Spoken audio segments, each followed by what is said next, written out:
Merci. Voilà, nous avons passé une semaine avec le patrimoine culturel immatériel et j'ai eu le privilège de pouvoir suivre toutes les conférences qui ont été données au cours de cette université d'été. Donc, je vais essayer de ne pas répéter ce qui a déjà été dit, tout en soulignant que si vous avez, au cours des différentes approches qui vous ont été présentées ces derniers jours, relevé des contradictions ou des avis différents, je préciserai que je suis d'accord avec tout ce qui a été dit.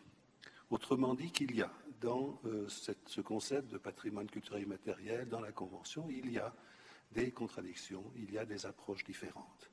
Et je crois que c'est ce qui en fait l'intérêt, c'est qu'il est ouvert et qu'on peut y trouver beaucoup de choses.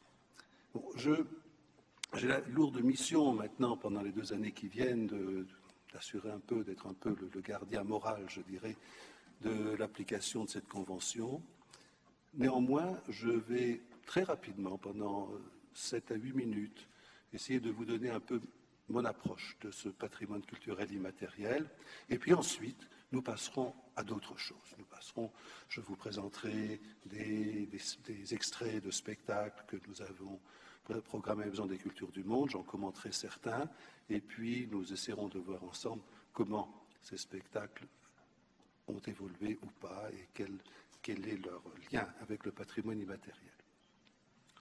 Donc, tout d'abord, je voudrais rappeler que l'expression patrimoine culturel immatériel a été créée afin de distinguer le patrimoine qu'elle recouvre des patrimoines qui faisaient déjà l'objet d'une convention à l'UNESCO, c'est-à-dire les patrimoines matériels ou physiques et naturels.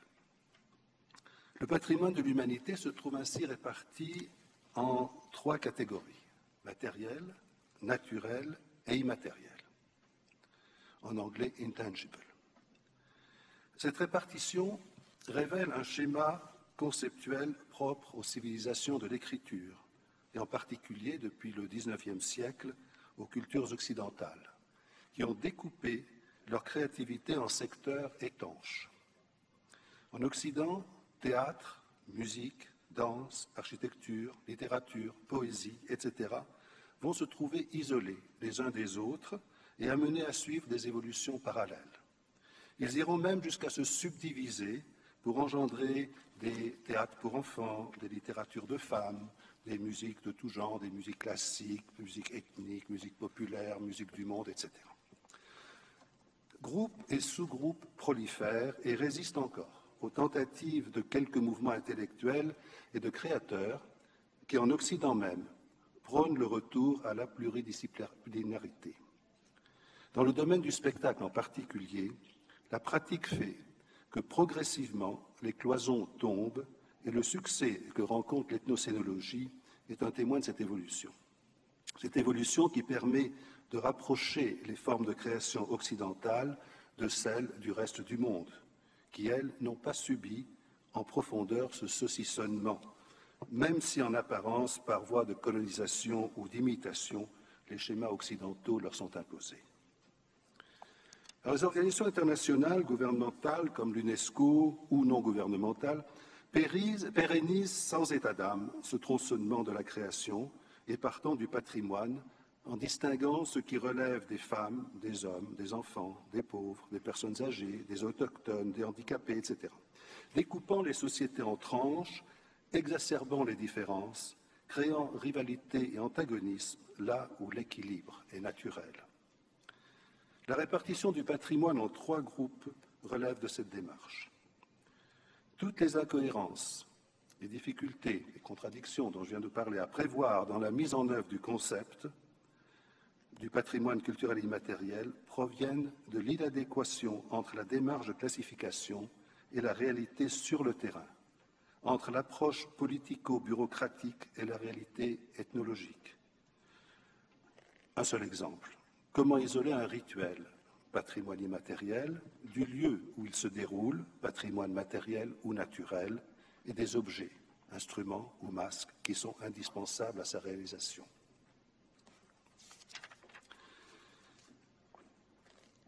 Michel Leiris donne une définition de la culture que je vais citer. L'ensemble des modes d'agir et de penser, tous à quelque degré traditionnels, propres à un groupe humain, plus ou moins complexe et plus ou moins étendu. Cette définition couvre le mieux, à mon avis, le champ du patrimoine culturel immatériel. Michel Leiris précise « Cette culture, qui se transmet de génération à génération, en se modifiant, suivant un rythme qui peut être rapide, comme c'est le cas en particulier pour les peuples du monde occidental moderne, encore qu'intervienne ici pour une part une illusion d'optique qui nous fait surestimer l'importance de changements d'autant plus considérables en apparence qu'ils choquent nos habitudes, ou qui peut au contraire être assez lent pour que ces changements nous soient imperceptibles.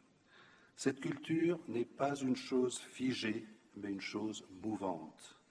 Par tout ce qu'elle comporte de traditionnel, elle se rattache au passé, mais elle a aussi son avenir, étant constamment à même de s'augmenter d'un apport inédit ou bien, inversement, de perdre un de ces éléments qui tombent en désuétude, et cela du fait même qu'elle se trouve, les générations se succédant, reprise à tout moment par de nouveaux venus, à chacun desquels elle fournit une base de départ vers les buts d'ordre individuel ou collectif qu'il s'assigne personnellement.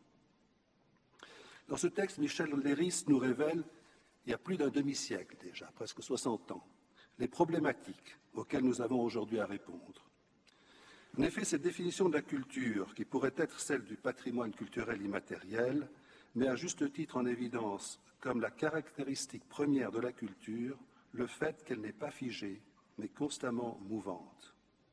Le patrimoine culturel immatériel n'est donc pas cernable puisqu'il est en évolution permanente.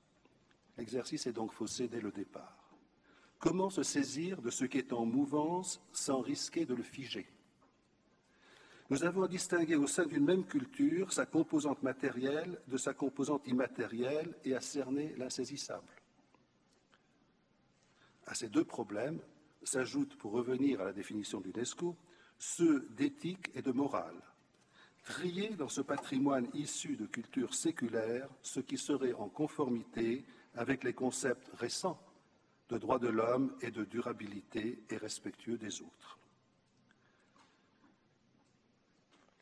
Force nous est de constater qu'une définition du patrimoine culturel immatériel n'est pas plus évidente que de dissocier ce patrimoine de la culture en général.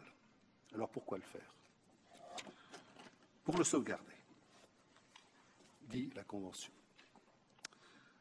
Je citerai une dernière fois Michel Leiris, qui reconnaît que l'un des devoirs de l'ethnologue est de sauvegarder les cultures qui l'approchent, mais il ajoute aussitôt « Sauvegarde toutefois qu'il ne faut pas confondre avec conservation. Dès l'instant que toute culture apparaît comme en perpétuel devenir et faisant l'objet de dépassements constants, à mesure que le groupe humain, qui en est le support, se renouvelle, la volonté de conserver les particularismes culturels d'une société n'a plus aucune espèce de signification. Ou plutôt, une telle volonté signifie pratiquement que c'est à la vie même d'une culture qu'on cherche à s'opposer. Or, quel peut être le rôle d'un instrument normatif tel que l'est une convention internationale, sinon celui de codifier, d'édicter des règles, en l'occurrence et pour celles qui nous concernent cette semaine, de conserver, et en tout état de cause d'intervenir dans le cours de l'histoire des cultures et donc dans leur vie même, qui est faite d'échanges, de rejets, de rencontres, d'ajouts, d'emprunts, d'additions, de modifications, de confrontations enfin avec les autres cultures. Peut-on sauvegarder les fossettes d'un bébé, les mamelons d'une adolescente, l'ajout duveté d'un jeune homme, les rides d'un aïeul sans les momifier?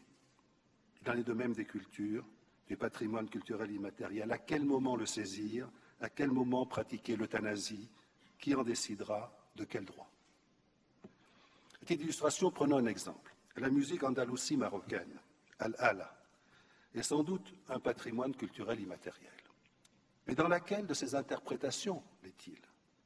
Depuis des siècles, il n'a cessé d'évoluer. Chacun de ses interprètes, musiciens, chanteurs, poètes, y a ajouté sa touche personnelle. Aujourd'hui, plusieurs ensembles d'Al-Hala en donnent des interprétations différentes. Lequel est patrimoine et lequel